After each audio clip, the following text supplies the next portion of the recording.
साक्षात् कुरुते प्रबोधसमये स्वात्मानमेवाद्वयम् तस्मै श्रीगुरुमूर्तये नमः। श्रीदक्षिणामूर्तये बीजस्यान्तरिवाङ्कुरो जगदिदं प्राङ्निर्विकल्पं पुनः मायाकल्पितदेशकालकलना वैचित्र्यचित्रीकृतम् मायावीव विजृम्भयत्यपि महायोगी वयस्वेच्छया तस्मै श्रीगुरुमूर्तये नमः। श्रीदक्षिणामूर्तये तस्मै श्रीगुरुमूर्तये नमः। श्रीदक्षिणामूर्तये। ॐ सहना भवतु सहनौ भुनक्तु सह वीर्यं करवावहै तेजस्विनावधीतमस्तु मा विद्विषावहै। ॐ शान्ति शान्ति शान्तिः। सदाशिवसमारम्भां शङ्कराचार्यमध्यमाम् अस्मदाचार्यपर्यन्तां वन्दे गुरुपरम्पराम्। ॐ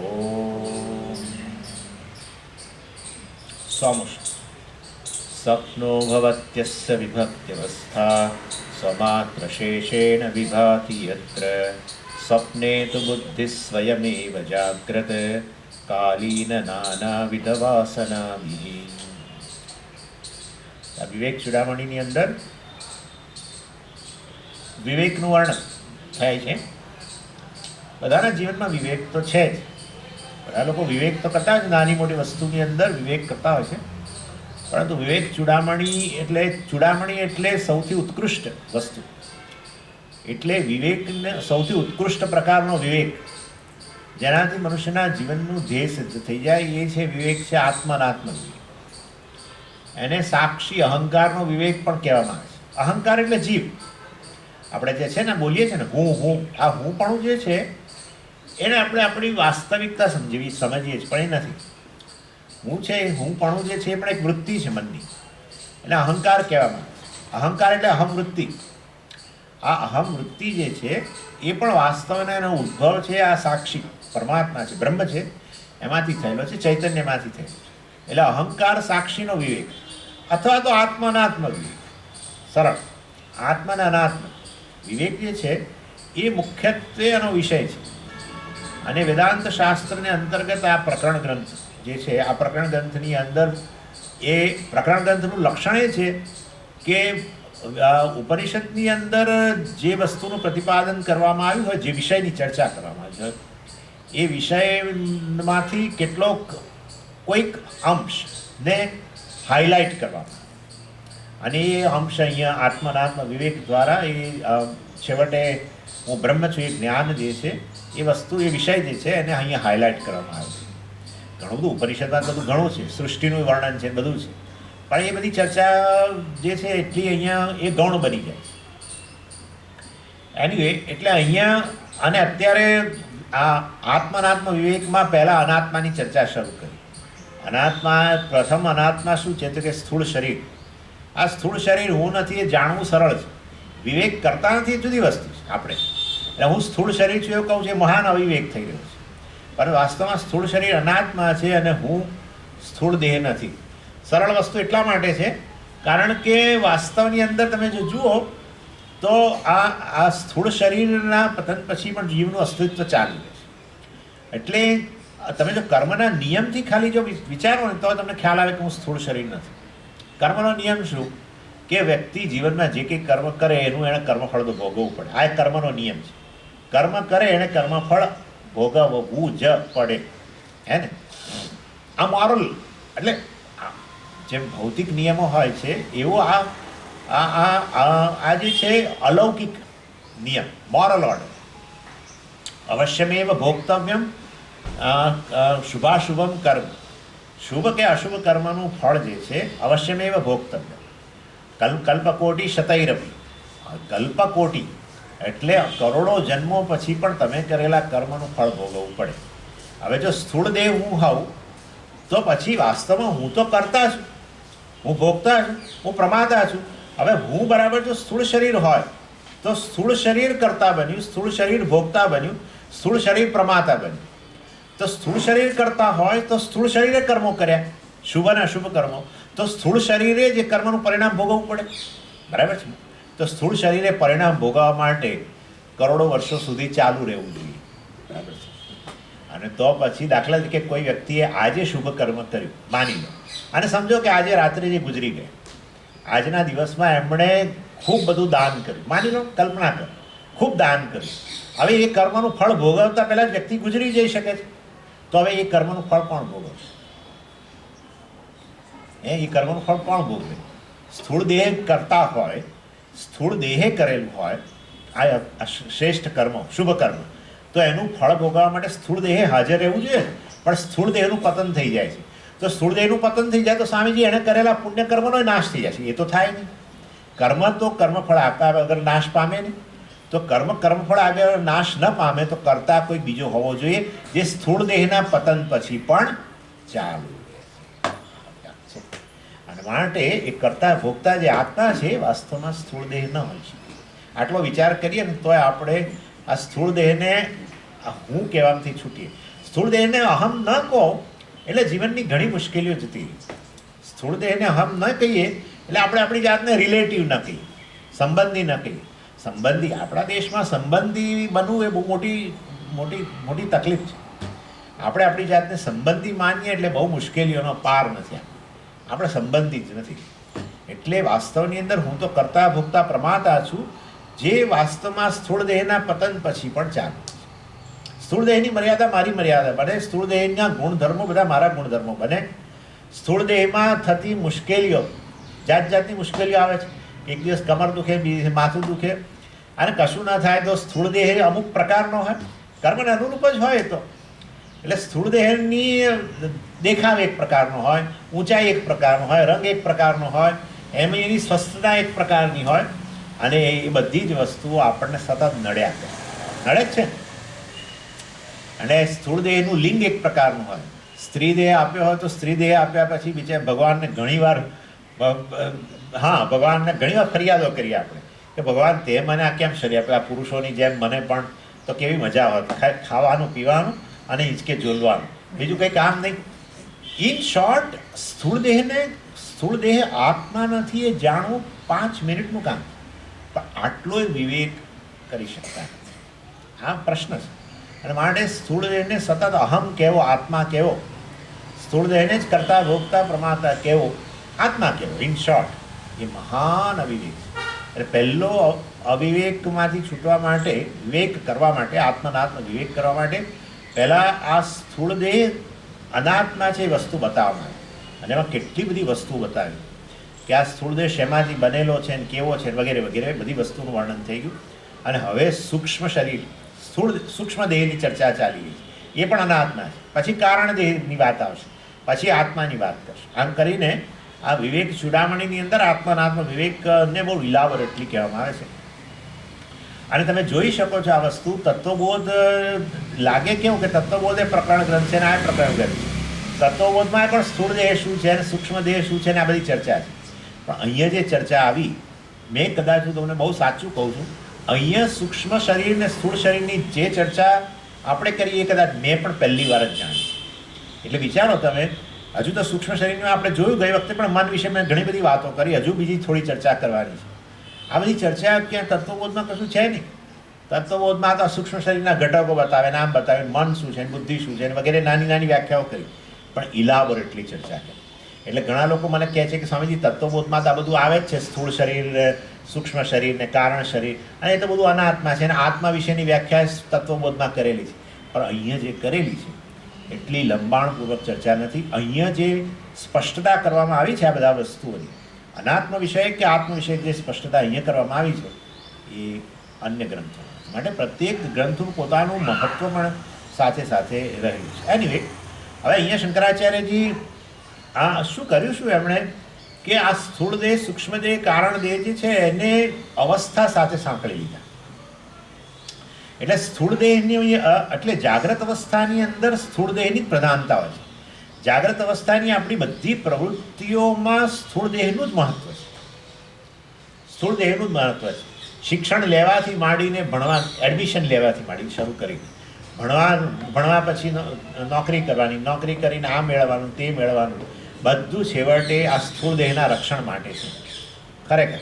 એટલે જાગ્રત અવસ્થાની અંદર સૂક્ષ્મ દેહ પણ રહેલો જ છે, સૂક્ષ્મ શરીર પણ જાગ્રત કાળે કામ કરે જ છે, પરંતુ પ્રધાનતા આપણી પ્રવૃત્તિનો વિચાર કરીએ, જાગ્રત અવસ્થાની પ્રવૃત્તિનો વિચાર કરો તમે, તો ખબર પડે કે આ સ્થૂળ દેહની પ્રધાનતાને આધારે, એક ઇન્ડિવિજ્યુઅલ, એક વ્યક્તિની પ્રધાનતાને આધારે જ આ થતું હોય છે. અને ઇવન રિટાયરમેન્ટ પછી પણ બરાબર છે. સ્વામીજી, રિટાયરમેન્ટ થયા પછી તો શું, રિટાયરમેન્ટ થયા પછી પણ જાગ્રત અવસ્થાની અંદર તો આ દેહની પ્રધાનતા હોય છે. કેમ રિટાયરમેન્ટ થયા પછી તો કશું એવી સ્થૂળ દેહની પ્રધાનતા ક્યાં છે? મારી પાસે ઇનફ ફંડ છે બધું, એટલે માટે મને તો ખબર જ છે કે મને કોઈ તકલીફ છે પડવાની નથી, માટે હું તો સલામત જ છું, મને અસલામતી છે જ નહીં. ઇવન રિટાયરમેન્ટ થઈ ગયા પછી, રિટાયરમેન્ટ થયા પછી પ્રવૃત્તિ જો જુઓ ને તમે, તો બાળકોને સાચવવા. હવે આ બાળકને સાચવવા તો તમે કોઈ અન્યના બાળકને તો સાચવતા જ નથી, તમે પોતાના બાળકને સાચવો. પોતાના બાળક એટલે શું? પોતાનું બાળક એટલે શું? તમે એ સંબંધ આવ્યો, પૌત્ર પૌત્રી જે પણ સંબંધ હોય, કે પૌત્ર પૌત્રીને સાચવવા માટે અહીંથી અમેરિકા જવું કે જ્યાં પણ જવું, એમાં એ શેની પ્રધાનતા છે? બરાબર છે. તમે કોઈકના સંબંધી છો, દેહ છે તો દેહમાંથી એકવાર નીકળી ગયા પછી કોનો સંબંધી છે? કોઈનો સંબંધી.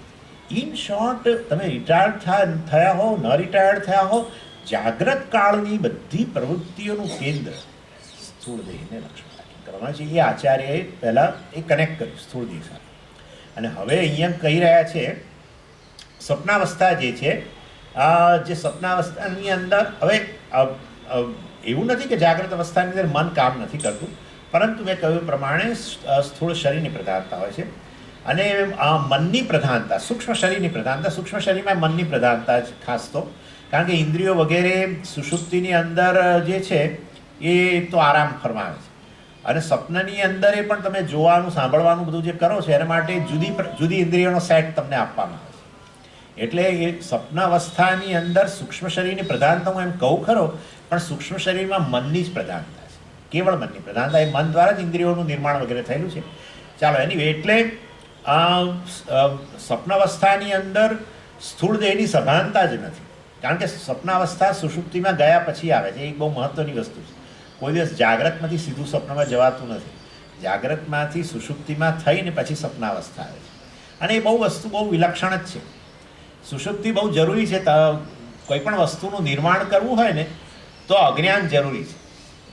અજ્ઞાન જરૂર છે. અજ્ઞાન વગર કશાનું નિર્માણ ન થાય. અજ્ઞાનમાંથી જ બધું આવેલું છે. બધું જે કંઈ છે બધું અજ્ઞાનની જ ઉપજ છે. એક એક વસ્તુ અજ્ઞાનની ઉપજ છે. બહુ સમષ્ટિના સ્તરે તમે કહો તો માયાની ઉપજ કહો, વ્યષ્ટિના સ્તરે કહો તો અજ્ઞાનની ઉપજ છે. વ્યષ્ટિ જગત અજ્ઞાનમાંથી બને છે, સમષ્ટિ જગત માયા એટલે કે અજ્ઞાનમાંથી બને. બધું અજ્ઞાનમાંથી જ બને છે, અને બધું બ્રહ્મ જ છે. જે અજ્ઞાનમાંથી બને એ બ્રહ્મ હોય, અજ્ઞાનમાંથી જે બને એ બ્રહ્મ હોય. રજ્જુનું અજ્ઞાન એકવાર હોય ત્યાર પછી સર્પની ઉત્પત્તિ થાય ને. એટલે એ રીતે જાગ્રત પુરુષે પહેલાં સૂઈ જવું પડે. સૂઈ જવું પડે એટલે જાગ્રત પુરુષ ઢંકાઈ જાય. સુષુપ્તિ એટલે ઢંકાઈ જવું. જાગ્રત પુરુષનું પર આવરણ આવી જાય, અજ્ઞાનનું આવરણ આવે ને પછી સ્વપ્ન જગતનું નિર્માણ થાય. અજ્ઞાનમાંથી જગત, જાગ્રત પુરુષમાંથી સ્વપ્ન જગત ના બને, જાગ્રત પુરુષના અજ્ઞાનમાંથી, આવરણમાંથી જગત બને. આ બહુ મોટી વસ્તુ છે. અને માટે જો વ્યષ્ટિ સ્તરે જગત અજ્ઞાનમાંથી આવતું હોય તો સમષ્ટિ સ્તરે કેમ ના આવી શકે એવો આપણે પ્રશ્ન કરીએ છીએ. એટલે આજે દેખાય છે વ્યવહારિક જગત એ પણ અમને અજ્ઞાનમાંથી આવેલું છે. ચાલો એની ચર્ચા જવા દઈએ. પરંતુ કહેવાનો આશય એ છે, સ્વપ્ન અવસ્થાની અંદર આ સ્થૂળ દેહની પ્રધાનતા હોતી નથી. જાગ્રત કાળે સ્થૂળ દેહની પ્રધાનતા, સ્વપ્નની અંદર સૂક્ષ્મ દેહની, એમાંય ખાસ કરીને મનની પ્રધાનતા. પણ સ્થૂળ દેહની પ્રધાનતા નથી એવું તમે કેવી રીતે નક્કી કરી શકો? સરળ છે. જો માણસ સૂઈ ગયા પછી એ જે રીતે આળોટતો હોય છે એ બતાવે છે કે એને સ્થૂળ શરીરની પ્રધાનતા નથી. જે રીતે સૂતો હોય છે અને જે રીતે ઘણીવાર તો ગોળ ગોળ ફરતો હોય છે. આ તો મોટાઓ તો ના ફરે, જાણે મોટાઓ ઘણીવાર આમ તેમ ફરી પડે બિચારા નીચે, પણ નાના બાળકો તમે જોયું હશે જે રીતે ફરતા હોય છે, આમ સૂઈ જાય તેમ સૂઈ જાય, ફરતા રહે. અને જે રીતે સૂતા હોય છે એવી અવસ્થા કોઈને સ્થૂળ શરીરની સભાનતા હોય અને જે પ્રકારની એની અવસ્થા હોય છે એ અવસ્થા ન હોઈ શકે. એ જે પ્રકારની અવસ્થા સ્વપ્નકાળે હોય છે, મતલબ સુષુપ્તિમાં, એ અવસ્થા વાસ્તવ બતાવે છે કે સ્થૂળ શરીરની સભાનતા નથી. આ એક કારણ આપું. બીજું કારણ, તમને તમારા સ્થૂળ શરીર પર મચ્છર વગેરે કરડી જાય તો કરડ્યા પછી ખબર પડે જુદી વસ્તુ છે, પણ કરડે ત્યારે તમને કશી ખબર હોતી નથી. અને અત્યારે તમારે મચ્છર બેઠો હોય કદાચ તો તમે આમ સભાન હો છો ખાસા, એટલે ઘણીવાર તો કરડ્યા પછી સવાર ખબર પડતી હોય છે, આવું એ બને છે. ચાલો એનીવે, એટલે સ્થૂળ શરીરની સભાનતા છૂટી ગઈ છે સ્વપ્નાવસ્થાની અંદર, અને તોય સ્વપ્ન જગતની રચના થાય, સ્વપ્ન અવસ્થા નિર્માણ થાય છે, માટે એમાં બીજા કોઈ શરીરની પ્રધાનતા છે, અને એ છે સૂક્ષ્મ શરીરની પ્રધાનતા. અને આ જે મન વગેરે જે છે એ પૂરેપૂરું ત્યાં એક્ટિવ હોય છે સ્વપ્નાવસ્થામાં? ના, પાછું એ પણ નહીં, પૂરેપૂરું એક્ટિવ નથી હોતું, પાર્શિયલ એક્ટિવ હોય છે. એની તમને ખબર છે એ વસ્તુ, કારણ કે જો મન પૂરેપૂરું જાગ્રત હોય સ્વપ્નાવસ્થાની અંદર તો બાહ્ય વસ્તુઓનો અનુભવ થાય. મન પૂરેપૂરું તમારું એક્ટિવ બને તો બાહ્ય જગતનો અનુભવ થાય, પણ બાહ્ય જગતનો અનુભવ જ નથી થતો. અને માટે વાસ્તવની અંદર મન પૂરેપૂરું એક્ટિવ નથી, બહુ પાર્શિયલી એક્ટિવ છે. અને એમાં ખાસ કરીને મન, બુદ્ધિ, ચિત્ત અને અહંકાર જે છે એમાંથી બુદ્ધિ તો કામ કરતી જ નથી સ્વપ્નાવસ્થામાં. હું એનું કારણ આપું છું પછી. અને કેવળ આપણી ફેકલ્ટી, ચિત્ત જે છે, મેમરી, સ્મૃતિ, ચિત્ત એટલે સ્ટોરેજ. ચિત્ત એ છે ને આપણો એક સ્ટોરેજ છે, મોટો સ્ટોર. શેનો સ્ટોર છે? આટલા જે જન્મો ગયા એ બધા જન્મોમાં જે અનુભવો થયા એ અનુભવોમાંથી જન્મેલી ઇમ્પ્રેશન જે છે એનો સ્ટોરેજ છે. પછી સ્ટોરેજમાંથી જ આ સ્વપ્નાવસ્થા બને છે, એને ચિત્ત કહેવામાં આવે છે. એટલે વાસ્તવની અંદર, એટલે આપણે કહીએ ને મન છે ને એકચ્યુઅલી આમ તો શું છે, જો જાગ્રત મન હોય ને તો રેકોર્ડિંગ કરે. જાગ્રત મન બધી વસ્તુનું રેકોર્ડિંગ કરે, પરંતુ સ્વપ્નાવસ્થાની અંદર મન જે છે ને એ રેકોર્ડિંગ કરી નથી શકતું, ખાલી પ્લે કરવાનું જાણે છે, ખાલી પ્લે કરે. અત્યાર સુધીના જે તમારા અનુભવોની છાપ છૂટેલી છે એ અનુભવોમાંથી કેટલીક વસ્તુ પ્લે કરવાનું કામ કરે.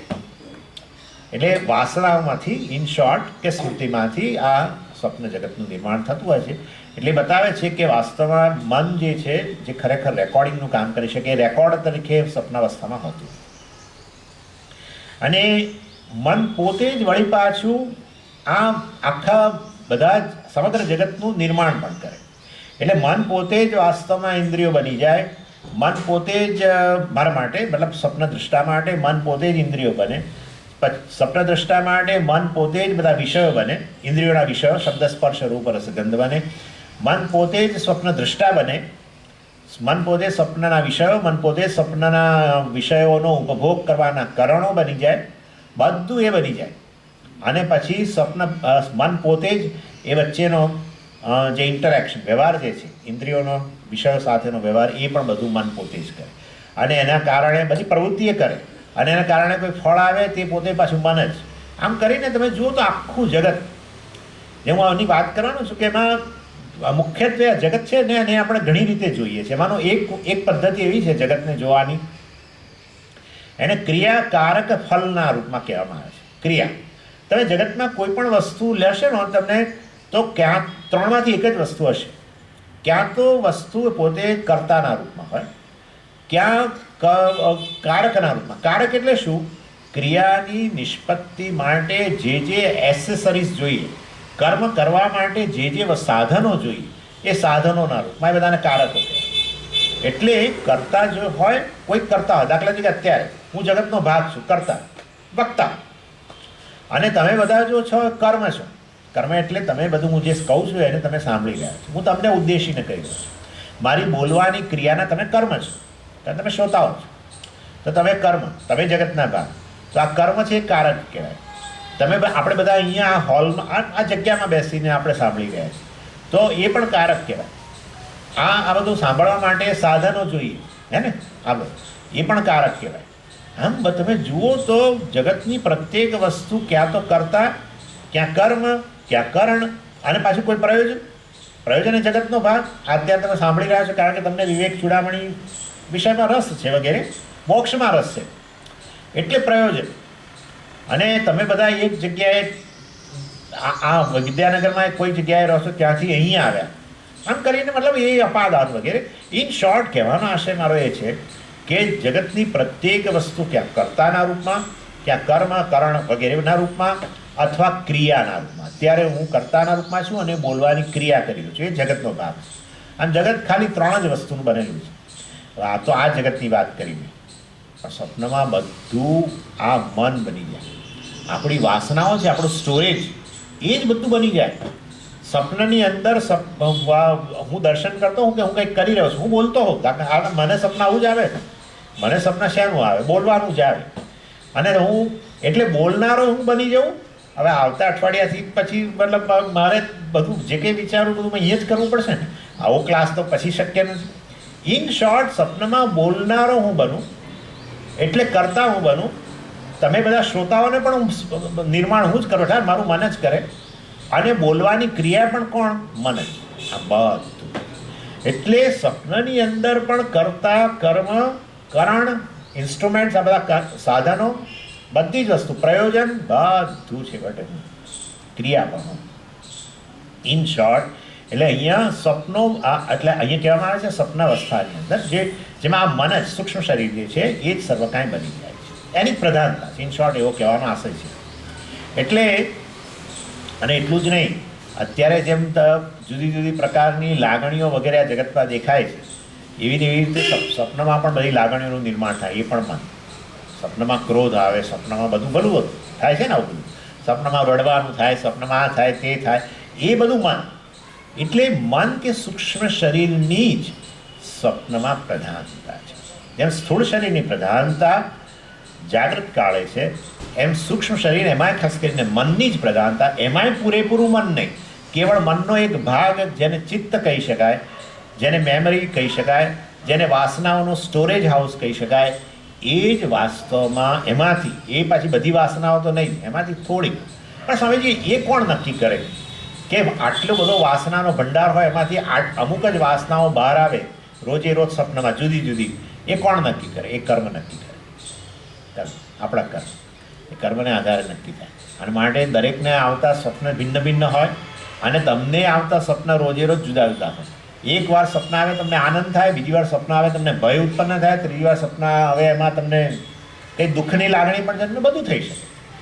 એટલે વાસ્તવમાં આવડા મોટા સ્ટોરેજ હાઉસમાંથી જે કંઈ વાસનાઓ અભિવ્યક્ત થાય છે ને આ સપના જગતના રૂપમાં, કર્તા કર્મ વગેરેના રૂપમાં, એ છેવટે આના રૂપમાં છે.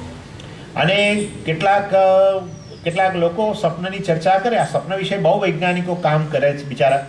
એટલે બિચારા એટલા માટે કહું છું કે ખરેખર એ લોકો જે દિશામાં જઈ રહ્યા છે ત્યાં એ વસ્તુ એ રીતે સમજાવી શકાય નહીં. સ્વપ્નાવસ્થા જે છે એને આ લોકો ન્યુરોલોજિકલ ઇમ્બેલેન્સ કહે છે. ન્યુરોલોજિક એટલે આપણા ચેતાતંત્રમાં થયેલી કંઈક ગરબડ એમાંથી આ ઉત્પન્ન થાય છે એવું કહે છે. પણ વાસ્તવમાં એ બધી ગરબડો તો એ જાગ્યા પછી આપણે કહી શકીએ. જાગ્યા પછી તમે કહો કે સ્વામીજી તમે હતા નહીં ને, આ ક્લાસ પરાવિદ્યા તીર્થે હતો નહીં ને, અમે કોઈ હતા નહીં ને, એ બધું જાગ્યા પછી બધું બરાબર છે. જાગ્યા પછી તમે બધું બોલી શકો કે આ બધું નહોતું.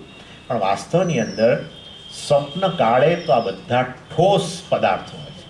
સ્વપ્ન કાળે સ્વામી પણ ઠોસ, એનું બોલવાનું પણ ઠોસ. અને તમે જાગો ત્યારે કહો કે આ તો બધું ખાલી એક આભાસ જ હતો, આમ હતું તેમ હતું, પણ તું સ્વપ્ન કાળે નથી આવતું આ પ્રકારનું.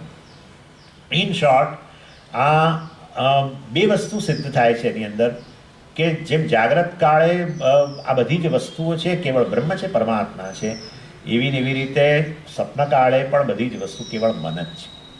એટલે વાસ્તવમાં એક જ પરમાત્મા જેવી રીતે, અથવા માયા, ચાલો ને પરમાત્માને છોડો હમણાં, પણ માયા જે છે જેવી રીતે કર્તા કર્મ અને કરણ બધુંના રૂપમાં બની ગઈ છે આ જગત માટે, સમષ્ટિ જગત માટે, એવી રીતે વ્યષ્ટિ જગતની અંદર મન બધું બની ગયું છે. આ વસ્તુ કહેવામાં આવે છે. અને અહીંયા કહે છે સ્વપ્ન અસ્ય વિભક્તિ અવસ્થા ભવતી. સ્વપ્ન અસ્ય સૂક્ષ્મ શરીર અસ્ય. આ સૂક્ષ્મ શરીર જે છે એ વાસ્તવમાં સૂક્ષ્મ શરીરની આ બહુ અત્યંત યુનિક અવસ્થા છે, સ્વપ્નાવસ્થા. વિભક્તિ ભવતી અર્થાત વાસ્તવમાં ડિસ્ટિંક્ટેડ, આપણે જેને કહીએ ને એકદમ એક વિલક્ષણ આ સૂક્ષ્મ શરીરની કે મનની અવસ્થા. બહુ વિચિત્ર છે આ વસ્તુ. આ લોકો કહે છે કે ચમત્કાર નામની વસ્તુ સામે હું તો માનતો નથી. એક એક વસ્તુ ચમત્કાર છે. વિચાર કરો તમે, આ મન પોતે અત્યંત સૂક્ષ્મ વસ્તુ, એમાંનો એક ભાગ, અને એમાંથી આટલું આખું જગત બને, કંઈક કલ્પના બહારની વસ્તુ છે. આટલું અવળું મોટું જગત, અને જગત બને તો બને, સમજીએ તો બધું બને છે, આભાસ છે, પણ એ બનેલું જગત તમને ઠોસ લાગે સ્વપ્નાવસ્થામાં. ઉઠો ત્યારે જો વાત નથી કરતો, સ્વપ્નાવસ્થાની અંદર બધી જ વસ્તુઓ તમને ઠોસ લાગે. સપનામાં તમે નિર્માણ કરેલો હોય ભાગ અને ફોરેસ્ટ જંગલનું નિર્માણ કર્યું હોય તો ડરો શાના માટે? જો ઠોસ ના હોય, આભાસ લાગતો હોય તો એવું કોઈ ડર, પણ વાસ્તવમાં બધા ડરે. એ બતાવે છે કાંઈક મહાન ચમત્કાર છે કે એક નાની વસ્તુ, અત્યંત સૂક્ષ્મ વસ્તુ જે છે, સૂક્ષ્મ શરીરનો ભાગ મનનો પાછો એક ભાગ, એમાંથી આવડું ઠોસ જગત રચાય છે. અને એ એટલે માયા અત્યંત સૂક્ષ્મ છે. પરમેશ્વરની જે શક્તિ છે, અચિંત્ય શક્તિ જે અત્યંત સૂક્ષ્મ છે, એમાંથી આવું ઠોસ જગત બને. કે ઉદાહરણ આપો, અરે તમારે પોતાનો જ અનુભવ, તમારો પોતાનો જ અનુભવ બતાવે છે કે આવા સૂક્ષ્મ, આવું અત્યંત સૂક્ષ્મ મનમાંથી કેવી ઠોસ વસ્તુનું નિર્માણ થઈ શકતું હશે. એટલે આ મન જે છે ને, જ્યારે આ મનની શક્તિઓની વાત કરવામાં આવે ને, ત્યારે ઇમિડિયેટલી એને માયા સાથે સરખાવવામાં આવે છે. હા, એટલે ઈશ્વરનું મન એ માયા એમ કે, અને આપણું મને આ, અને બંને ક્રિએટર, બંનેમાં ક્રિએટિવ, એટલે બંનેમાં સર્જન શક્તિ છે. બંનેની અંદર સર્જન શક્તિ રહેલી છે. ઈશ્વરની માયા જે છે પણ આ જગતના રૂપમાં અભિવ્યક્ત થાય છે, અને આપણું મન પણ જગતના રૂપમાં, સ્વપ્ન જગતના રૂપમાં અભિવ્યક્ત થાય છે. બધું સમાન છે, બિલકુલ સમાન છે. માટે ઉપનિષદ સાથે આપણે સંબંધ બાંધી શકીએ. ઉપનિષદની વસ્તુઓ કપોળ કલ્પિત ન લાગે. જ્યારે તમને તમારી અવસ્થા, આપણી અવસ્થાઓ જે છે, જેનો તમે રોજે રોજ અનુભવ કરો છો, એ અવસ્થા કે અનુભવને લાવીને એનું વિશ્લેષણ કરીને તમને બતાવવામાં આવે કે જે ઉપનિષદમાં કહેવામાં આવ્યું છે એ બધું શક્ય છે. એક જ વસ્તુ સ્વામી, હું જ સર્વ કંઈ કેવી રીતે હોઈ શકું એમ. હા, તો તમે જેમ સ્વપ્નમાં બધું બનો છો ને, એવી રીતે સ્વપ્નમાં મન બધું બની જાય છે કે તમે બધું બની જાઓ છો? સ્વામી, સ્વપ્નમાં મન બધું બની જાય છે. હવે ફરી પૂછું છું, બરાબર વિચારી જ જા બાજુ. હા બોલો, સ્વપ્નમાં મન બધું બની જાય છે કે તમે બધું બની જાઓ છો? સ્વપ્નમાં હું બધું બની જાઉં, તમારા કોઈ ઠેકાણું જ નથી. ઘડીકમાં કહો છો મન બધું બની જાય છે, ઘડીકમાં કહો છો હું બધું બની જાઉં. પણ મન તમારાથી ભિન્ન છે કે તમે તમારો સમાવેશ મનની સાથે કરો છો કે નહીં? મનનો સમાવેશ તમારી સાથે કરો છો કે નથી કરતા? પતી ગયું, દેટ્સ ઓલ. એટલે મન એક ચેતન વ્યક્તિ, હું મન સહિતનો ચેતન વ્યક્તિ આવું જગતનું નિર્માણ કરી શકે. તો પરમેશ્વર પણ એક ચેતન છે, અને એ પણ એની માયા સહિત આ જગતનું નિર્માણ કરી શકે છે. અને હું જો આ મારા મન સહિત આ બધું બની જતો હોઉં, તો વાસ્તવની અંદર પરમેશ્વર પણ એની માયા સહિત, જેને ઈશ્વર કહો છો, એ જ આ જગતનું અભિન્ન નિમિત્ત ઉપાદાન કારણ કેમ ન બની શકે? બરાબર છે. અને માટે આ વસ્તુ સમજાવી શકાય છે. ઇન શોર્ટ, હું જ બધું બની ગયો એ આ બધા ગપગોળા નથી. ઇન શોર્ટ, આપણો પોતાનો જ આવો અનુભવ છે. અને સપનાની અંદર મેં કહ્યું પ્રમાણે અંતઃકરણની પ્રધાનતા છે. બીજું, અને અંતઃકરણમાં એટલે કે મનમાં, વાસ્તવમાં એમાંય ચિત્તની જ કેવળ પ્રધાનતા રહી છે.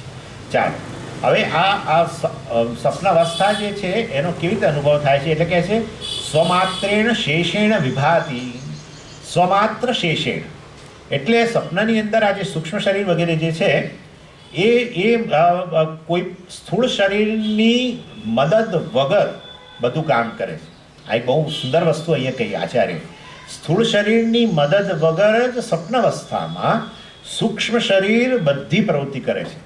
જાગ્રત અવસ્થાની અંદર સૂક્ષ્મ શરીર સ્થૂળ શરીરની મદદ વગર કશું ના કરી શકે. હું બે ઉદાહરણ આપી દઉં તમને. અત્યારે તમે આ સાંભળી રહ્યા છો ક્લાસ, અને હું બોલી રહ્યો છું. આ વસ્તુ અત્યારે તમે કરી શકો, સાંભળી શકો, એમાંથી જે કંઈ પ્રયોજન તમારું સિદ્ધ કરવાનું કરી શકો, પરંતુ તમારે સ્થૂળ શરીર જોઈએ. સ્થૂળ શરીર એકલું ના ચાલે, આ પાછા હાજર જોઈએ. આ મન પણ હાજર જોઈએ, અને એટલે શ્રોત્રેન્દ્રિય હાજર હોય પણ મન પાછું બીજે ક્યાંક હોય તો પાછું કામ ન થાય. એટલે ઇન શોર્ટ, ઇન્દ્રિય જોઈએ. ઇન્દ્રિય હોય, કેવળ ઇન્દ્રિય કશું કામ ન કરી શકે. ઇન્દ્રિય જ્યારે ગોલકમાં એના ઘરમાં આવીને બેસે ને, ત્યાર પછી એનું કામ શરૂ કરે. વ્યક્તિ જેમ ઓફિસમાં જાય અને પછી જેમ કામ એનું શરૂ કરે ને, વ્યક્તિ રસ્તામાં હોય તો એ કહેશે કે તમે ઓફિસે આવો, તમે મારું કામ છે તો આવો, તમે ઓફિસમાં. એવી રીતે ઇન્દ્રિયો જે છે એ કેવળ કોઈ રીતે કામ ન કરી શકે. એમણે પોતપોતાના ઘરની અંદર બેસવું પડે. અને ઘરમાં બેસવા માટે એમને ઘર પ્રદાન કરવું પડે. ઘર સ્થૂળ શરીર છે.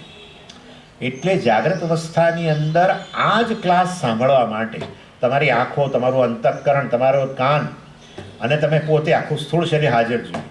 તમે એવું ના કહી શકો હું મારું ગોલક મોકલી આપું છું પરાવિદ્યાતીર્થમાં સ્વામીજી અને હું તો ઘેર બેસીશ, અને એ એવું કશું થઈ શકે એમ નથી. ઇન શોર્ટ, જાગ્રત અવસ્થા અને સપનાવસ્થાનો ભેદ આટલો જ છે કે જાગ્રત અવસ્થાની અંદર સૂક્ષ્મ શરીરને કામ કરવા માટે, મનને કામ કરવા માટે જે કંઈ પ્રયોજન સિદ્ધ કરવું હોય એના માટે સ્થૂળ શરીરની આવશ્યકતા છે. સ્વપ્નાવસ્થાની અંદર આ જ ક્લાસ સાંભળવો છે, કશાની જરૂર નથી. સ્વમાત્ર શેષે, બરાબર? સ્વમાત્ર બુદ્ધિ કે આ અંતઃકરણ છે એટલી જ જરૂરિયાત છે. અંતઃકરણને શેની જરૂરિયાત છે? પોતાની જ જરૂરિયાત છે. અંતઃકરણ હાજર હોવા માત્રથી જ આખો ક્લાસ નિર્માણ થાય. તમે સ્વામીનું નિર્માણ કરો, બીજા પડોશીઓનું નિર્માણ કરો, ખુરશીઓનું નિર્માણ કરો, સ્વામીને બોલતા પણ કરી દો અને તમે જાતને સાંભળતાય કરી દો, બધું જ કરી દો. કોઈ સ્થૂળ શરીરની આવશ્યકતા નથી. કેવું સુંદર વિચારો, તમે આટલો શબ્દ વાપર્યો અને એ દ્વારા જાગ્રત અવસ્થાને આની વચ્ચેનો ભેદ બતાવી દીધો. જાગ્રત અવસ્થા અને સ્વપ્નાવસ્થાનો ભેદ બતાવી દીધો. આપણો મેઇન ભેદ જોઈ લીધો કે સ્થૂળ દેહજીની પ્રધાનતા જાગ્રત શરીર અને સૂક્ષ્મ દેહની પ્રધાનતા સ્વપ્નાવસ્થા. એટલે જાગ્રત અવસ્થાની અંદર બધી પ્રવૃત્તિ કરવા માટે આ અંતઃકરણને, ઇન્દ્રિયોને શું જોઈએ? સૂક્ષ્મ શરીરને શું જોઈએ? સ્થૂળ દેહ જોઈએ. અને એની એ જ બધી પ્રવૃત્તિ કરવા માટે સ્વપ્નાવસ્થાની અંદર સ્થૂળ દેહ જોઈએ. અને માટે પુરવાર થાય છે કે સ્વપ્નાવસ્થામાં કોની પ્રધાનતા છે? સૂક્ષ્મ શરીરની પ્રધાનતા છે. એટલે સ્વમાત્ર શેષેણ વિભાતિ, બુદ્ધિ વિભાતિ, બુદ્ધિ સ્વયં પ્રકાશિત થઈ રહી છે. બુદ્ધિ સ્વયં આ રૂપની અંદર પ્રવૃત્તિ વગેરે કરી રહી છે. એની આ થયું. પછી આગળ વાત કરે છે સ્વપ્ને બુદ્ધિ નાનાવિધ વાસનાભિ રાજતે. સ્વપ્નાવસ્થાની જ વાત ચાલે છે જેમાં સૂક્ષ્મ શરીરની પ્રધાનતા છે એની વાત ચાલે છે. એટલે આ જગતની અંદર પ્રત્યેક વસ્તુ જે આપણને પ્રાપ્ત થાય છે એની અંદર મન જે છે વાસ્તવને આમ તો અત્યારે જાગ્રત અવસ્થાની અંદર મન જ વાસ્તવમાં એક આખા જગત પર અધ્યારોપ કરે છે, સત્યતાનો ને બધું કામ કરે છે. પરંતુ વાસ્તવની અંદર સ્વપ્નાવસ્થામાં તો કેવળ મનની પ્રધાનતા રહે છે. મનની પોતાની જ શક્તિથી સર્જન પણ થાય છે અને અથવા તો વિક્ષેપને સર્જન કહેવામાં આવે છે, એનાથી થાય છે. અને એટલે જાગ્રત અવસ્થાની અંદર અંતઃકરણ શું કરે છે? આ સપનાનું નિર્માણ કરવા માટે જે એને મટીરિયલ જોઈએ એના માટે જાગ્રત કાળે મન જુદી જુદા જે અનુભવો છે, જાગ્રત કાળના અનુભવો, એને સ્ટોરેજ પહેલાં કરવાનું કામ કરે છે. અને સ્ટોરેજનું કામ ચાલુ રહે જાગ્રત કાળ દરમિયાન. અને પછી સપનાવસ્થામાં એ સ્ટોરેજમાંથી જ વાસ્તવની અંદર નું નિર્માણ થાય છે, સ્વપ્ન જગતનું નિર્માણ થાય છે. હવે મુખ્ય વસ્તુ જ્યારે રેકોર્ડિંગ થતું હોય ને જાગ્રત કાળે, ત્યારે આ જે રેકોર્ડિંગ જેમાં થાય, જેમાં તમે આ રેકોર્ડ કરો, જેને આપણે દાખલા તરીકે હવે તો આ ભાઈ વપરાય નહીં એટલે હું નથી વાપરતો, પરંતુ વિડીયો કેસેટ દાખલા તરીકે, હવે તે વિડીયો કેસેટ નામનો શબ્દ જ જતો રહ્યો છે, પણ ચાલો માની લો વિડીયો કેસેટ તમે જે વાપરો ને એમાં બે જ વસ્તુનું રેકોર્ડિંગ થાય જગતમાં 5 ગુણોમાંથી, અને એ છે શબ્દ અને બીજું છે રૂપ. શબ્દ અને રૂપ. જ્યારે આ મનરૂપી વિડીયો કેસેટ છે બધું રેકોર્ડિંગ કરે, શબ્દ, સ્પર્શ, રૂપ, રસ, ગંધ. અને માટે તમે જાગ્રત કાળે કોઈ ગુલાબની ગંધ લીધેલી હોય ને એ સ્વપ્ન કાળે એ ગંધનો અનુભવ કરી શકો. તમારી વિડીયો કેસેટની અંદર એ ગુલાબને જોઈ શકો ખરા, બરાબર ને? એનું રૂપ જોઈ શકો, કદાચ એને તમે હલાવો ને પાંખડીઓનો અવાજ થાય તો એ રેકોર્ડ થઈ જાય. પરંતુ મનરૂપી વિડીયો કેસેટ જે છે એમાં કેવળ શબ્દ અને રૂપ જ નહીં, સ્પર્શ, ગંધ બધાનો અનુભવ. અને માટે તમે 5 પ્રકારના ગુણોનો અનુભવ ત્યાં કરી શકો. દાખલા તરીકે તમે કોઈક એવા સોફા, જાગ્રત કાળે એવા સોફા પર બેઠા કે જેમાં તમે ઊંડા ઉતરી ગયા અડધા અને બહુ મુલાયમ હતા, અને એ વસ્તુની રેકોર્ડિંગ થઈ ગયું મનરૂપી વિડીયો કેસેટ, અને તમે સપનાની અંદર એવા જ સ્પર્શનો અનુભવ કરી શકો. જાગ્રત કાળે જે ભિક્ષાઓમાં જે પ્રકારનું અન્ન લીધું હોય અને એ બધું રેકોર્ડ થયેલું હોય, સ્વપ્નની અંદર એ જ પ્રકારના રસનો અનુભવ કરી શકો, બરાબર છે? ઇન શોર્ટ, શબ્દ, સ્પર્શ, રૂપ, રસ, ગંધ સર્વનું રેકોર્ડિંગ થાય છે. એટલે આ પેલી વિડીયો કેસેટ કરતાં જરા જુદા પ્રકારની વિડીયો કેસેટ. એ વસ્તુ હવે આચાર્ય કહે છે અહીંયા, સ્વપ્ને બુદ્ધિ નાનાવિધ વાસનાભિ રાજતે. સ્વપ્ન અવસ્થાની અંદર બુદ્ધિ રાજતે. આ રાજતે છે ને આમાં શ્લોકમાં નથી, પછીના શ્લોકમાં છે. રાજતે ક્રિયાપદ એ, કારણ કે આમાં ક્રિયાપદ જણાતું નથી આ શ્લોકમાં, એટલે નીચેના આના પછીનો શ્લોક છે એમાંથી એ ક્રિયાપદને અહીંયા લાવવામાં આવ્યું છે. સ્વપ્ને બુદ્ધિ નાનાવિધ અનેક પ્રકારના વાસનાભિ રાજતે. અનેક પ્રકારની વાસનાઓથી રાજે છે. એટલે શું છે? એટલે રાજતેનો અર્થ છે પ્રકાશતે. બુદ્ધિ પ્રકાશિત થઈ રહી છે સ્વપ્નાવસ્થામાં. કેવળ બુદ્ધિ જ પ્રકાશિત, બીજું કશું પ્રકાશતું જ નથી. ઇનફેક્ટ સ્વપ્ન જળહળે છે, બુદ્ધિથી જ જળહળે, કશું જ નહીં. સ્વપ્ન આખું જે જળહળ થાય છે એ આ બુદ્ધિ જ. એટલે વાસ્તવની અંદર જાગ્રત જગતની અંદર અત્યારે આ બધું જળહળે છે કારણ કે સૂર્ય જળહળે છે. હા, હમણાં અડધો કલાક પછી આ તમે બધા મારા માટે જળહળતા નહીં હો, પછી બીજી કંઈક લાઇટ મૂકવી પડે.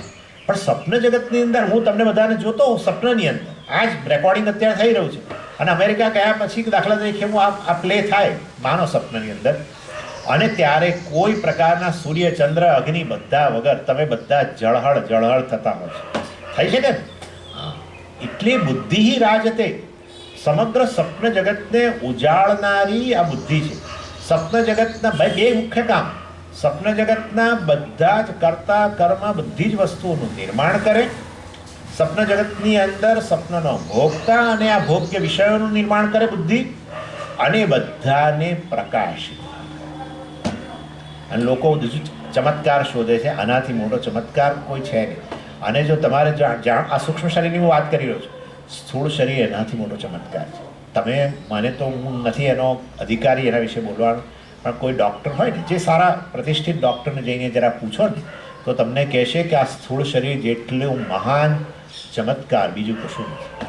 ખરેખર એટલી બધી શક્તિઓ રહેલી છે, અને એનામાં સેલ્ફ હિલિંગ પાવર બહુ ગજબની વસ્તુ છે. તમે કોઈક વસ્તુ, તમને કંઈ વાગ્યું કર્યું હોય, તમે દવા લગાડો તો બધું બરાબર છે, પરંતુ હવે તો આ વસ્તુ બહુ ક્લિયર થતી જાય છે કે દવાઓ વગેરે જે છે એ ખરેખર શરીરને હિલિંગમાં મદદ નથી કરતી. શરીરની પોતાની શક્તિ જે છે એ પ્રતિકારક શક્તિ, એનાથી જ વાસ્તવમાં આપણા શરીરનું આ બધું થતું હોય છે, હિલિંગ વગેરે. આ તો દવાઓ વગેરે છે એ એને થોડું મદદરૂપ થાય છે. માટે ઘણીવાર તમે જુઓ છો કે વ્યક્તિની પોતાની શક્તિ, પ્રતિકારક શક્તિ, રોગ પ્રતિકારક શક્તિ ખલાસ થઈ ગઈ હોય તો દવાઓ કામ નથી કરતી. અને માટે વાસ્તવની અંદર આજે આપણું શરીર પોતે જ જે પ્રકારના આક્રમણો થયા હોય એ આક્રમણોને ખાળવા માટેની સિસ્ટમ, ડિફેન્સ, રક્ષણની સિસ્ટમ પોતાની જ. આવું સ્થૂળ શરીર છે. આ તો એટલે સ્વામીજી ઈશ્વરને ક્યાં જોવો, મારે તો બીજું કશું નથી. આ ઈશ્વરનું મહાન નિર્માણ છે. અને ઇનફેક્ટ ઈશ્વરની જ અભિવ્યક્તિ છે, કારણ કે ઈશ્વર જ ઉપાદાન કારણ છે.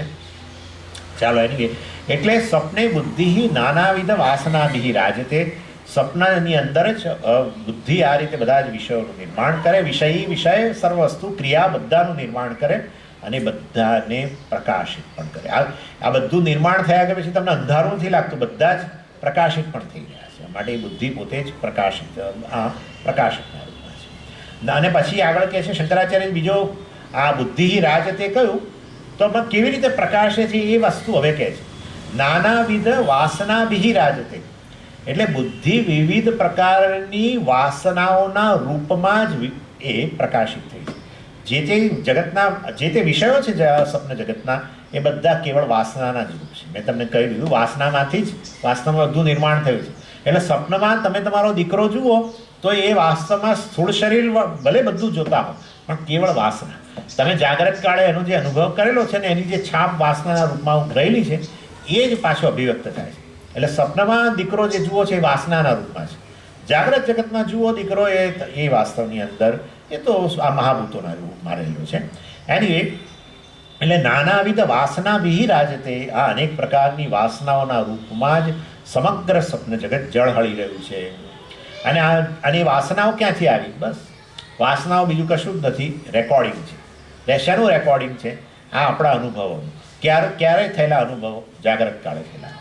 જાગ્રત કાળે થયેલા અનુભવોનું રેકોર્ડિંગ, એનું નામ જ વાસનાઓ, એનું નામ જ ચિત્ત, એનું નામ જ મેમરી, એનું નામ જ સંસ્કાર, એનું નામ જ વાસના. અને એમાંથી જ એ જ મટીરિયલ છે, એમાંથી જ સ્વપ્ન જગતનું નિર્માણ થાય છે. સ્વપ્ન જગતને સિમેન્ટ ને રેતી ને બધું જે છે એ બીજું કશું નથી, આ બધી વાસનાઓ જ છે, બીજું કંઈ નથી. અને એટલે એ કહે છે, આચાર્ય કહે છે, જાગ્રતકાલીન નાનાવિધ. જાગ્રત કાળે થયેલા નાનાવિધ એટલે શું? નાના એટલે અનેક, વિધ એટલે વિવિધ.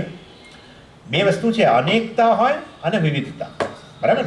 ફૂલો અનેક હોય અને અનેક પ્રકારના હોય. એટલે નાનાવિધ એટલે અનેક અને અનેક પ્રકાર. અનુભવો અનેક થયેલા છે અને અનેક પ્રકારના થયેલા છે. એટલે જાગ્રતકાલીન નાનાવિધ વાસનાભિ રાજતે. આ સમગ્ર સ્વપ્ન જગતની વ્યાખ્યા કરી દીધી. સ્વપ્ન એટલે આ જાગ્રત કાળે થયેલા અનેક પ્રકારના જે અનુભવો છે, એની જે ઇમ્પ્રેશન રેકોર્ડિંગ થયેલું છે મનરૂપી વિડીયો કેસેટની અંદર, એમાંથી જ એનું નિર્માણ થયું છે. એના રૂપમાં જ એ રાજ છે. અને અહીંયા બુદ્ધિ કહે છે, પણ તો આપણે સમજી જવાનું સૂક્ષ્મ શરીર. અને સૂક્ષ્મ શરીરમાં કેવળ ચિત્ત, મન, બુદ્ધિ, અહંકાર પણ વાસ્તવમાં વિલય પામેલો છે. અને સ્વપ્નની અંદર જે અહંકારનું નિર્માણ થાય છે એ જુદા પ્રકારનો અહંકાર છે. એટલે આપણે જાગ્રતનો અહંકાર છે એને આપણે અહીંયા જાગ્રત પુરુષ કહીએ. સ્વપ્નમાં જે અહંકાર છે એ સ્વપ્ન દ્રષ્ટાના રૂપમાં રહે છે, ડ્રીમર વગેરે. એનીવે, એટલે આ રીતે જાગ્રતકાલીન નાનાવિધ જે વાસનાભિ બુદ્ધિ રાજતે, બુદ્ધિ આ રૂપમાં પ્રકાશિત થાય છે. હવે મુખ્ય વસ્તુ ચર્ચા એ કરવાની છે કે સ્વામીજી ઉભા રહો, આ તમે બધું બોલી ગયા, પરંતુ અમારા કેટલાક પ્રશ્નો છે સ્વપ્નાવસ્થાના, એ જરા ચર્ચા કરી. એવું છે કે સ્વપ્નનું નિર્માણ થાય છે, એમાં કેટલાક સંશયો છે લોકોને. એક વસ્તુ એવી છે કે સ્વપ્નની અંદર સ્વામીજી અમે ઘણીવાર વસ્તુ જોઈએ, પરંતુ અમને એવું નથી લાગતું કે જાગ્રત કાળે એનો અનુભવ થયેલો હોય. આવો આ પ્રશ્ન હોય છે બધા. પણ હું તમને એનું ઉદાહરણ આપું છું કે તમને જાગ્રત કાળે ઘણીવાર અનુભવ થયેલો હોય છે. અને એ દાખલા તરીકે આપણે સમજો ને, એક વ્યક્તિ છે, એક ભાઈ, આપણા મિત્ર, મને આજે મળ્યા અને એની રેકોર્ડિંગ થયું અને મનના એની અંદર છાપ છૂટી ગઈ. પરંતુ કાળક્રમે સમજો 1.5-2 વર્ષે પછી કે 5 વર્ષ પછી મળ્યા, અને હું તો ભૂલકડો માણસ છું. એટલે એ વ્યક્તિ આવ્યા અને આવીને મને કહ્યું, સ્વામીજી હું ઓળખ્યો. તો મારું મન શું કહે છે કે એમને મેં જોયેલા છે ક્યાંક. આવું આવે છે, એમને મેં ક્યાંક જોયેલા છે, પણ એમણે એમનું નામ, એમના ફેમિલી વિશે જે બધું કહેલું એ એકદમ યાદ નથી આવતું. પહેલું તો એમનું નામ નથી યાદ આવતું. એટલે આપણે ઘણીવાર પછી શું કરીએ, બહુ નવી વ્યક્તિ હોય તો જૂની વ્યક્તિના નામ બોલાયું, પણ બહુ નવી વ્યક્તિ હોય, આવી રીતે એક જ વાર મળ્યા હોય ને 5 વર્ષે ફરી મળીએ તો એને ધીમે રહીને કહીએ આપણે કે મેં તમને જોયેલા છે ખરા, પણ હું તમારું નામ ભૂલી ગયો છું. બોલીએ ને આપણે, એવું ને એવું જ સ્વપ્નમાં થાય છે. એટલે જાગ્રત કાળના અનેક અનુભવો થયા હોય, પણ એ અનુભવમાંનો કેટલોક અંશ ભૂલાઈ ગયેલો. અને એટલા માટે તમને સ્વપ્ન જુઓ ત્યારે એવું થાય કે આવી વસ્તુઓ મેં જોયેલી નથી પહેલાં. એટલે આ એક જે ક્વેશ્ચન જે હોય છે કે સમજી સ્વપ્નમાં અમે એવું, તમે કહો છો જાગ્રત કાળની જ વાસનાઓમાં, જાગ્રત કાળના અનુભવોમાંથી જ પડેલી ઇમ્પ્રેશન છે, રેકોર્ડિંગ છે. તો પછી સ્વપ્નમાં અમે તો એવું જોઈએ છે કે જે મેં કદી અનુભવ્યું જ નથી. એટલે અનુભવેલું હોય, પરંતુ એનો કેટલોક અંશ ભૂલાઈ ગયો હોય. જેવી રીતે જાગ્રત કાળે કોઈ મળેલી વ્યક્તિનો કેટલોક અંશ ભૂલાઈ ગયો હોય, નામ વગેરે, અને તમને ખાલી આટલું જ યાદ આવે કે આ મેં જોયેલું છે, પણ તમે એનું વિશેષ કશું યાદ ના આવે, એવી શક્યતા રહી. આ એક ઉત્તર. બીજું, સ્વપ્નની અંદર એવું જોવા મળે છે, સેકન્ડ પોસિબિલિટી, કે તમે જોયેલી વસ્તુ બરાબર તમને ખબર છે, બીજી કોઈક જોયેલી વસ્તુનો અનુભવ છે એ પણ તમને બરાબર ખબર છે, પણ સ્વપ્નની અંદર ગડબડ થાય છે. એટલે વાસ્તવની અંદર દાખલા તરીકે આ તો બહુ વિચિત્ર ઉદાહરણ તમને આપું છું. કેટલાક લોકોને પેલા પાનના ગલ્લે ઊભા રહેવાની ટેવ હોય છે. 4-5 મિત્રો રોજ સાંજે પાનના ગલ્લે ઊભા હોય છે ને. હવે આ વ્યક્તિને સ્વપ્નમાં પાનનો ગલ્લો જ આવવાનો છે ખાતરીપૂર્વક.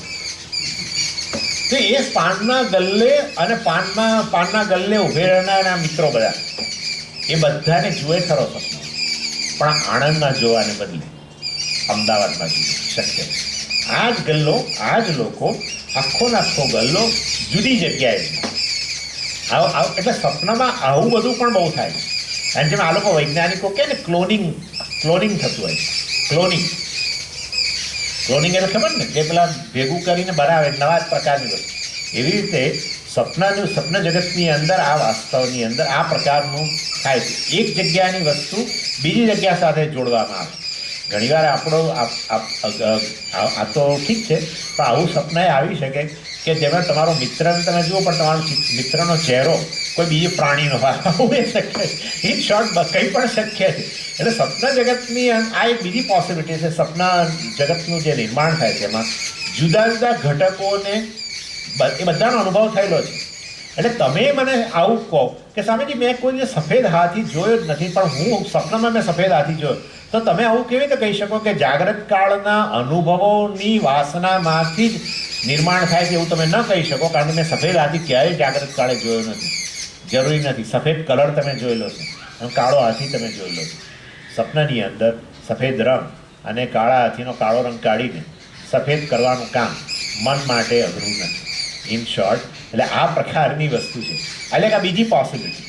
ત્રીજી શક્યતા છે કે વાસ્તવની અંદર આ સપનાની માં તમે જોયેલા પદાર્થો તમે કહેતા હો કે આ જન્મમાં તો હું કદી મેં જોયા નથી, પરંતુ સપનાનું નિર્માણ જેમાંથી થાય છે એ વાસનાનો સ્ટોરેજ અનાદિકાળનો છે. અને અનાદિકાળમાં તમે કોને પહેલાં કયા જન્મમાં ક્યાં અને કેવા લોકોને મળેલા અને કેવી વસ્તુઓનો અનુભવ કરેલો, એ વાસ્તવમાં એ તો શોધવું બહુ દૂર છે. અને માટે સ્વપ્નમાં જોયેલા પદાર્થો જાગૃત કાળના અનુભવોની ઇમ્પ્રેશન નથી એવું કહેવું ખોટી વાત છે. એટલે આ 3 પોસિબિલિટી છે. સ્વપ્નમાં અનુભવાતા પદાર્થો માટે જાગૃત કાળના પદાર્થોનો અનુભવ હોય જ નહીં એ એવું ન કહી શકાય. મેં તમને 3 શક્યતા બતાવી કે આવું બધું હોવાને કારણે સપનામાં તમે અનેક પ્રકારની નવી વસ્તુઓ જોતા હો, પરંતુ છેવટે એનો આધાર તો જાગૃત કાળના અનુભવોમાંથી જન્મેલી વાસનાઓ છે. હવે એક વ્યક્તિએ સરસ પ્રશ્ન કર્યો કે સ્વામીજી હું ઘણીવાર ભવિષ્ય જોઉં છું. હવે વાસનાઓ તો વાસ્તવમાં ભૂતકાળની હોય છે. વાસના એટલે પૂર્વમાં થયેલા અનુભવ, ભૂતકાળના અનુભવ, એમાંથી જન્મતું હોય છે. તો હવે હું તો સપનાની અંદર ભવિષ્ય જોતો હોઉં છું, તો પછી તમારી જાગ્રત કાળની વાસનાઓ એમાં ક્યાંથી જવાબદાર હોય? કારણ કે જાગ્રત કાળની વાસનાઓ તો ભૂતકાળની હોય. એટલે સપના મહદઅંશે વાસ્તવમાં ભૂતકાળ પર આધારિત હોય. પણ તો હું સપનામાં ભવિષ્ય જોતો હોઉં તો એને શું કહેવું? આ તો જુદી જ વસ્તુ થઈ ગઈ.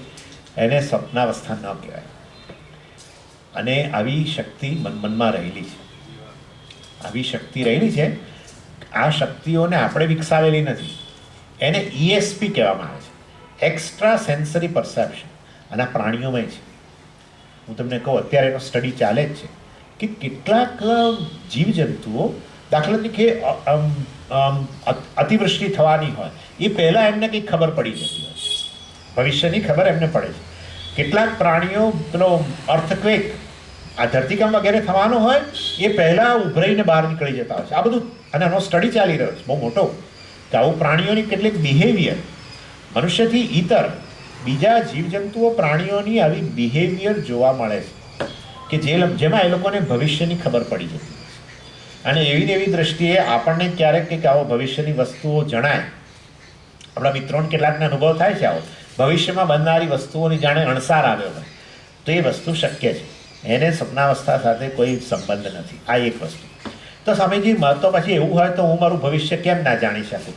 એ જાણવા માટે તમારે યોગનો આશ્રય લેવો પડે. યોગીઓ પોતાના ભવિષ્યને અને અન્યના ભવિષ્યને જાણી શકતા હોય છે.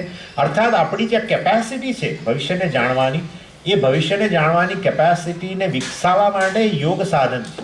એ વિકસાવો તો તમે તમારું ભવિષ્ય જોઈ શકો, પણ આપણે વિકસાવતા નથી. એટલે ક્યારેક એનો અણસાર આપણને આવતો. અને માટે આવું ભવિષ્યની વસ્તુઓ તમે જો જોઈ શકતા હો તો એને સપનાવસ્થા ન કહી શકાય. સપનાવસ્થા તો પૂરેપૂરી વાસનાઓ પર આધારિત છે. વાસનાઓ એટલે પૂર્વમાં થયેલા અનુભવો હોય તો વાસ્તવમાં એ ભૂતકાળને પર જ આધારિત હોય. અને માટે વાસ્તવની અંદર આ પ્રકારની સ્ટેટ અને આ તમે બોલ્યા તમે તો વેદમાંથી જ બધું બોલો ને. હા, વેદમાંથી બોલીએ તો આવું કોઈ જગ્યાએ વેદમાં છે આ તમે બોલી ગયા હમણાં? છે માંડુક્ય ઉપનિષદમાં છે. માંડુક્ય ઉપનિષદની અંદર જ્યારે ચર્ચા કરવામાં આવી ત્યારે એવું કહેવામાં આવ્યું, નાંત પ્રજ્ઞમ ન બહિષ્પ્રજ્ઞમ ન ઉભયત પ્રજ્ઞા. આ ઉભયત પ્રજ્ઞા જે છે માંડુક્યમાં જે ચર્ચા કરવામાં આવી, ઉભયત પ્રજ્ઞા એટલે વાસ્તવમાં આવું ઇન્ટરમીડિયેટ સ્ટેજ, વચ્ચેની અવસ્થા. ન એને તમે સપનાવસ્થા કહી શકો, ન જાગ્રત અવસ્થા કહી શકો, ન એને સુષુપ્તિ કહી શકો. હું તમને હવે સમજાવું. ભવિષ્યનું જે દર્શન કરો તમે, અને એ વસ્તુ ન સપનાવસ્થામાં આવે કારણ કે સપનાવસ્થા ભૂતકાળ પર આધારિત, ન જાગ્રત અવસ્થા આવે કારણ કે જાગ્રત અવસ્થા જે છે એ તો વર્તમાન છે. એટલે જાગ્રત અવસ્થા એટલે અત્યારે તમે મારો અનુભવ કરીએ છીએ એ વર્તમાન પર આધારિત. સપનાવસ્થા જે છે વાસ્તવમાં ભૂતકાળ પર આધારિત, અને સુષુપ્તિમાં તો કોઈ અનુભવ થતો જ નથી. તો પછી આ ભવિષ્યનું દર્શન થવું એ કઈ અવસ્થા? અને વચ્ચેની અવસ્થા કહેવાય છે. ન જાગ્રત, ન સ્વપ્ન, ન સુષુપ્તિ, આ પ્રકારની અવસ્થા. આવી મનની કેપેસિટી છે જેનો વિકાસ યોગીઓ કરતા હોય છે યોગની સાધના દ્વારા. પરંતુ આપણે ક્યારેક એનો અણસાર આવતો હોય છે. જેવી રીતે આ પ્રાણીઓ, પક્ષીઓ વગેરે જેમ ભવિષ્યની વસ્તુઓ જાણી શકે છે. આ મને હમણાં જ કોઈ, અને આ તો મેં જોયું પણ ખરું, અમદાવાદમાં ટીટોડી પેલા ઈંડા મૂકે ને, ટીટોડી ઈંડા મૂકે ત્યારે એ ઉનાળાના અંતમાં લગભગ ઈંડા મૂકે, અને ઈંડા મૂકે ત્યારે એકવાર અગાશીમાં મૂકે ને એકવાર આવી રીતે નીચે મૂકે ને બધું. તો આપણે એના પરથી કેવા પ્રકારનું ચોમાસું આવશે એનો અણસાર, અને ઘણું સાચું પડે છે.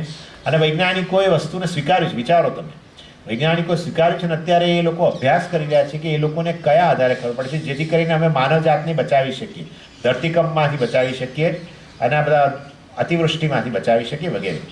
ઇન શોર્ટ, આ પ્રશ્ન કોઈનો હોય કે ભવિષ્ય જે હું જોઈ શકું ક્યારેક, એને તમે કઈ અવસ્થામાં ખપાવશો? એને સપના અવસ્થામાં નહીં જોઈ શકાય.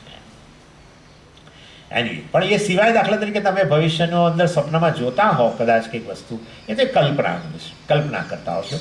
પણ સામાન્ય રીતે આને ઉભયત અવસ્થા કહેવામાં આવે છે, જે જાગ્રત, સ્વપ્ન કે સુષુપ્તિમાં ન રહી શકાય. ચાલો, અને આવી પ્રકારની એક્સ્ટ્રાઓર્ડિનરી કન્ડિશન બધાની હોય છે, પરંતુ એનો વિકાસ આપણે કરેલો હોતો નથી. આ જ મનુષ્ય શરીર, આ જ પ્રાણ અને આ જ અંતઃકરણ અને આવી આ જ વસ્તુનો વિકાસ કેટલાક લોકો કરે છે. કેટલાક લોકો પોતાની સ્મૃતિ શક્તિનો એટલો બધો વિકાસ કરતા હોય છે, જેમાંથી આ જૈન સાધુઓ પેલું કયું એ લોકો એની પેલું કહે છે, શતાવધાની. એટલે એક સાથે તમને 100 પ્રશ્નો કરવામાં આવે, અને બધા પ્રશ્નો પેલા વ્યક્તિ યાદ રાખીને એક પછી એક ક્રમમાં ઉત્તર આપે. અને આવી શ્રીમદ રાજચંદ્રમાં આવી શક્તિઓ હતી ને, કેટલાક અત્યારે જૈન સાધુઓ પણ. ઇન શોર્ટ, એ આપણા જેવા વ્યક્તિ છે, પરંતુ હવે એ વસ્તુનો વિકાસ કરે છે, પ્રાણનો વિકાસ કરી શકે. પ્રાણાયામ કરીને લોકો કેવી શક્તિઓ પોતે પ્રાપ્ત કરતા હોય છે. એટલે આ બધું શક્ય છે. મનુષ્ય શરીરમાં આ બધો પોટેન્શિયલ રહેલો છે. જે તે લોકો જે તે પ્રકારની સાધના દ્વારા પોતાની એ શક્તિઓનો વિકાસ કરે છે, અને એને જ કુંડલીની જાગરણ કહેવામાં આવે છે. કુંડલીની એટલે બીજું કશું નથી, જે કુંડળના રૂપમાં રહેલી છે. જેવી રીતે સર્પ એક કુંડળના રૂપમાં રહેલો હોય તો એની જે શક્તિઓ છે એ બિલકુલ સુપ્ત અવસ્થામાં છે. એવી રીતે આપણી કુંડલીની એટલે આપણી જ વાસ્તવમાં આવી સુપ્ત શક્તિઓ જે છે. અને તમે જુઓ તો બધા સ્તરે છે, શારીરિક સ્તરે છે. આજે હું પહેલી વાર ચાલવાનું શરૂ કરું, અહીંયાથી 1.5 કિલોમીટર જઈને થાકી ગયો, બીજા દિવસે થોડા વધારે, ત્રીજા દિવસે વધારે, 6 મહિના પછી પૂછો કે હું સ્વામી ચાલવાની વાત બાજુએ રહી, હું તો 1.5 માઇલ દોડું છું રોજ. આવું છે. એટલે શારીરિક શક્તિઓનો વિકાસ કરી શકો છો, એને કુંડલીની જાગરણ કહેવાય. આપણી જે શારીરિક શક્તિ જે સુપ્ત હતી એને એક્સરસાઇઝ વગેરે દ્વારા જાગૃત કરી. એવી રીતે પ્રાણની શક્તિ, એવી રીતે અંતઃકરણ, મનની શક્તિઓ લોકો બહુ આવી રીતે વિકસાવતા જ હોય છે.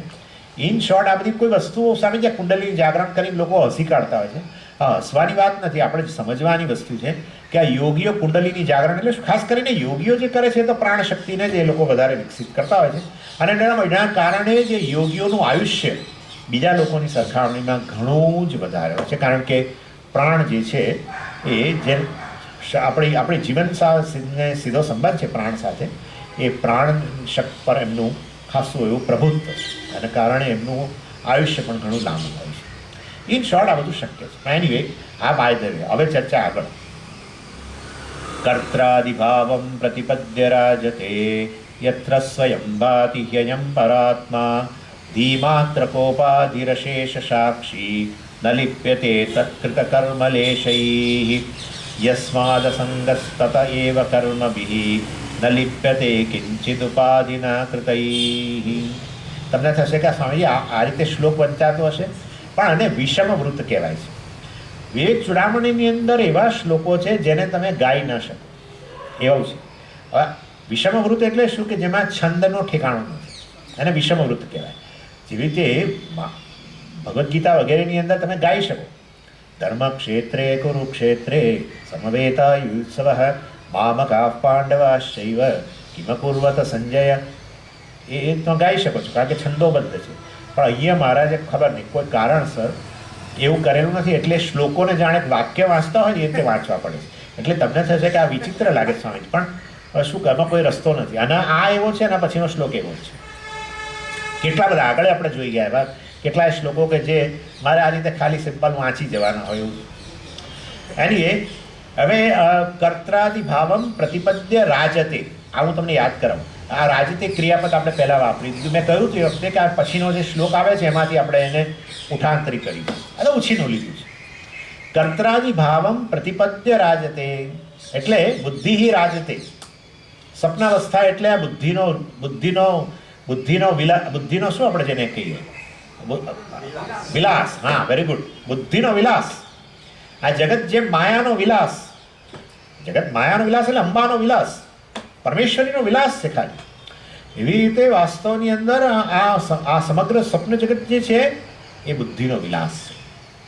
બુદ્ધિ રાજતે, બુદ્ધિ જ સ્વયં આ બધામાં રૂપમાં જણાઈ રહી છે. બુદ્ધિ પોતે જ વેરિયસ, એટલે એ આપણે પેલું કહીએ ને બહુમુખી પ્રતિભા, એના જેવી. એટલે સ્વપ્નની અંદર બુદ્ધિ કેવી કેવી પ્રતિભાઓનું નિર્માણ કરે, જળ ચેતન બધી વસ્તુઓનું નિર્માણ કરે. અને ચેતનની અંદર એ બધું, ચેતનની અંદર એ સબ્જેક્ટ પણ બની જાય, કર્તા પણ બની જાય, કર્મ પણ બની જાય, કરણ બની જાય, બધું જ બની જાય, ક્રિયા પણ બની જાય, અને દેશ પણ બની જાય, કાળ પણ બની જાય, બધું બની જાય, સૂર્ય ચંદ્ર બધું. આ એક બુદ્ધિ જ આ બધા પ્રકારનો જળ ચેતન બધો જ રોલ આ એ રૂપમાં એ ભાષે છે. એટલે અહીંયા રાજતે શબ્દ વાપર્યો અને કહે છે કર્ત્રાદિ ભાવમ પ્રતિપદ્ય રાજતે, બુદ્ધિ રાજતે. કર્ત્રાદિ ભાવમ, કર્તા આદિ એટલે મેં તમને ઓલરેડી આમ તો કહી દીધું, કર્તા વગેરે રૂપમાં આ બુદ્ધિ પ્રકાશિત થાય છે. કર્તા કર્મ કરણ એક આ વસ્તુનો સહેજ એક વાત આટલી કરીને પછી આજે અટકું છું. આ બધાને મેં કહ્યું ને કારક કહ્યું, આ ખાસ જાણવા જેવી વસ્તુ છે, કારણ કે આત્માનું સ્વરૂપ આ કારકથી વિલક્ષણ છે. જગતની અંદર આ છે ને, આ જગતની અંદર બધા જે નામરૂપ છે એ આ કારકો છે. અને એ કારકો વગર કોઈ પણ કર્મ થઈ શકે નહીં. દાખલા તરીકે પહેલું હું તમને ઉદાહરણ આપી દઉં. અત્યારે હું કરતા છું, વક્તા, ચાલો હું તો છું, તમે બધા કર્મ કહેવાય. એટલે મારી બોલવાની ક્રિયા કોના તરફ ઉદ્દેશ્યાલય છે? તમારા બધા તરફ ઉદ્દેશ્ય. સમજો તમે બધા બોયકોટ કરો. આ સ્વામીજી જાય છે ને અમેરિકા, હવે આજનો ક્લાસ નથી બોલો, ચલો બધા બોયકોટ કરો, જેમ પાર્લામેન્ટના આ લોકો કરે ને વોકઆઉટ કરે એવી રીતે તમે બધા આમાં બહાર આવી અને હું કહું કે આવીને અંદર બેસવાને બદલે બધા બહાર આવી પછી જેવું અહીં બોલવાનું શરૂ કર્યું પહેલાં બધા બહાર નીકળી ગયા, ત્યાંથી જતા જ રહ્યા. તો પછી કરતા તો હાજર છે, પણ કર્મ તમે લોકો ન હો તો કર્મ આ ક્રિયા બોલવાની ક્રિયા થઈ શકે. તમે બધા આવીને બેઠા છો અને હું નથી, સમજો સ્વામીજી અમે તો દર શનિવારે આવીશું, તમે આવો તો ઠીક, ના આવો તો ઠીક, કશો કામ ન થાય.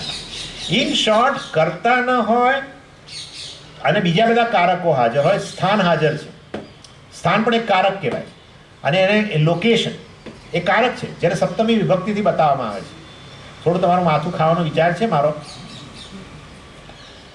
એટલે આપણી જે સંસ્કૃતમાં વિભક્તિઓ છે ને બધી, એ વિભક્તિઓ બધા કારકોનો નિર્દેશ કરે છે. પ્રથમા વિભક્તિ કર્તા, સબ્જેક્ટ, ક્રિયાનો આશ્રય.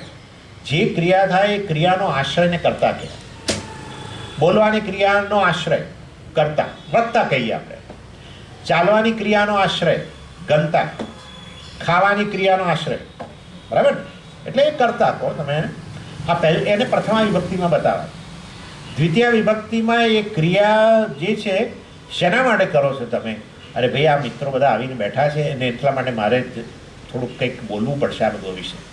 એટલે બીજો કારક છે કર્મ. આ બધું શેની વાત કરી રહ્યો છું? કર્મ માટે શું શું વસ્તુઓ જોઈએ, કોઈ પણ ક્રિયા માટે, પ્રવૃત્તિ માટે શું શું જોઈએ એની વાત કરું છું.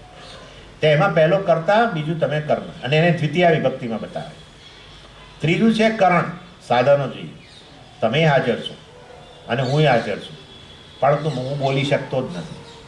સ્વામીજી તો શું કરા તમને અમને ભેગા કરે. અને હું તો બોલી શકું છું, તમે હાજર હો છો, પણ તમારા કાન ચાલતા નથી, સમજો તો એના કામ. એટલે કરણ, સાધન જોઈએ તો કર્મ થાય. તમારા માટે સાંભળવાનું કર્મ, મારા માટે બોલવાનું કર્મ, પણ સાધન જોઈએ.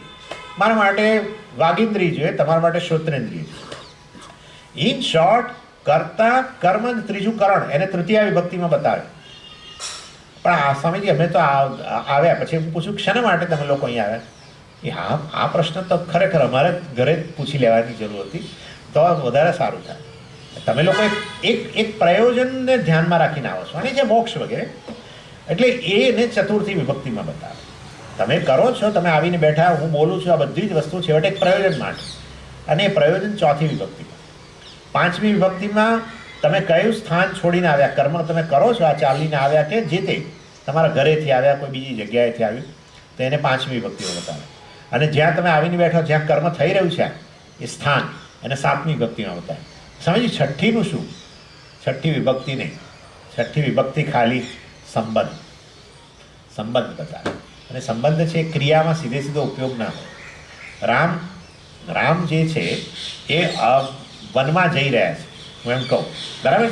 રામ વનમાં જઈ રહ્યા છે, વનમાં છે મેં કહ્યું એટલે સ્થાન આવી ગયું, અને જઈ રહ્યા છે ક્રિયા. રામ જે છે એ કરતા, જવાની ક્રિયાને કરતા, અને લક્ષ્મણ સાથે જાય છે વગેરે, આમ તેમ વગેરે, લક્ષ્મણ સીતા સાથે જાય, બધું બરાબર. પરંતુ હું એમ કહું કે દશરથના પુત્ર રામ વનમાં જઈ રહ્યા છે. હવે દશરથના પુત્ર, તેમાં દશરથને ક્યાં સંબંધ છે એની સાથે? બધું બરાબર છે, દશરથના પુત્ર, પરંતુ એ સંબંધ જે છે એને ક્રિયા સાથે કોઈ નિસ્બત નથી. સમજ્યા ને? રામને ક્રિયા સાથે નિસ્બત છે, પણ દશરથનો પુત્ર રામ, એમાં દશરથનો પુત્ર એ એવું બોલવાનું અહીંયા એને સીધો ક્રિયા સાથે મતલબ નથી, દશરથને સંબંધ નથી. અને માટે છઠ્ઠી વિભક્તિ જે સંબંધનો નિર્દેશ કરે એને કર્મમાં સીધો એસેસરીઝ નથી, કર્મમાં એનો સીધો ઉપયોગ નથી. બાકીની 7 વિભક્તિમાંથી 5, બધી બાકીની જે 6 રહી એ બધી જ વિભક્તિનો ઉપયોગ થાય છે. એને કર્ત્રાદિ ભાવમ કહે. કર્તા, કર્મ, કરણ, પ્રયોજન, આ બધું જે છે ભાવમ, એટલે આ રૂપની અંદર જ, સ્વપ્નની અંદર કર્તા, કર્મ, કરણ બધાના રૂપમાં કોણ પ્રકાશી રહ્યું છે? બુદ્ધિ. આ બુદ્ધિ પ્રકાશિત થઈ રહી છે. બુદ્ધિ એ રૂપમાં, સર્વરૂપમાં ધારણ કરીને રહેલી છે, એ વસ્તુ અહીંયા કહેવામાં આવે છે. હવે આગળ ચર્ચા જે છે હું આવતીકાલે કરીશ. ઓમ પૂર્ણમદ પૂર્ણમિદં પૂર્ણાત પૂર્ણમુદચ્યતે પૂર્ણસ્ય પૂર્ણમાદાય પૂર્ણમેવાવશિષ્યતે. ઓમ શાંતિ શાંતિ શાંતિ. હરિ ઓમ શ્રી ગુરુભ્યો નમઃ. હરિ ઓમ. શ્રી ગુરુચરણ સરોજ રજ